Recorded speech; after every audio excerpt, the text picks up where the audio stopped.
90 minutes wasn't enough. Extra time wasn't enough. And then, in the moment that decided everything, Ferran Torres did what strikers are born to do. Spain are world champions. Again. But this isn't a story about a trophy.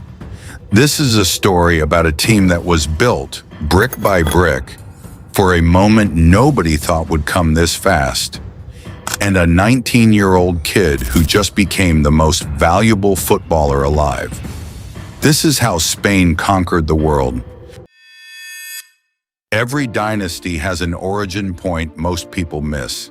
Spain's didn't start in Canada, Mexico, or the United States this summer. It started years earlier, in academy gyms, in youth tournaments nobody was watching, in a footballing philosophy that never actually died after 2012. It just went quiet. While the rest of Europe chased power and pace, Spain kept building around control, around technique, around players who could receive the ball under pressure in a phone booth and still find the pass that broke a line. The result was a golden generation nobody saw coming until it was already here. And at the center of it, a teenager who was playing in a Barcelona shirt before most of his classmates had a driver's license. Let's talk numbers for a second, because they tell a story on their own.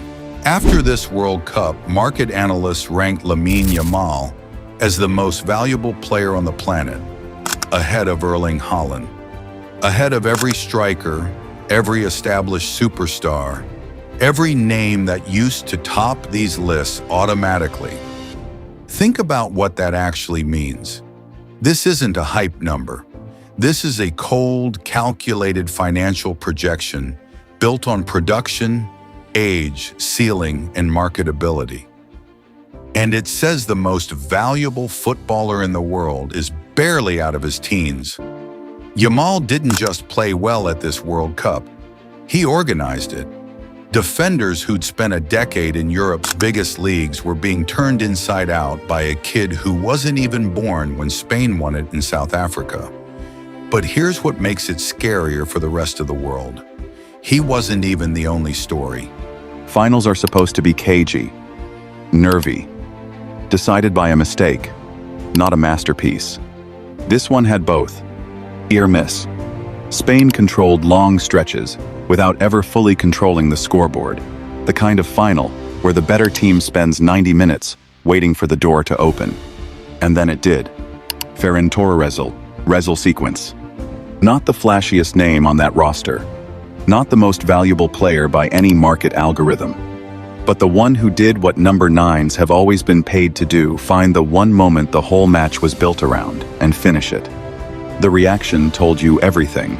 Robert Lewandowski, a legend of a rival generation, watching from the stands, hands on his head, watching the torch get passed in real time. Here's the uncomfortable question every rival federation is asking right now. Is this a peak or a floor? Because if Yamal is the most valuable player in football before his prime, before the physical maturity, before the tactical experience, before the leadership armband, then what happens in 4 years? When this current core hits its actual peak together? Transfer market analysts are already recalibrating valuations across the entire sport. Clubs are already restructuring scouting priorities around what just happened. And every rival nation is already asking the same quiet question in their own camps. How do you beat a team that isn't finished developing yet? That's the real headline under the trophy photo. Winning the World Cup doesn't stay on the pitch. It reshapes everything around it. Transfer valuations, sponsorship deals, the psychological weight every opponent carries into their next meeting with these players. This summer's transfer window is already moving differently because of what happened in that final. Clubs across Europe are recalculating what a generational young talent actually costs now that the market has a new number 1. And for Spain, this isn't a celebration lap. It's a floor they now have to defend. So here's the real question heading into the next cycle. Was this the peak of a golden generation or just the opening chapter? Let me know your answer in the comments. And if you want more breakdowns like this, subscribe, because football's epic journey is just getting started.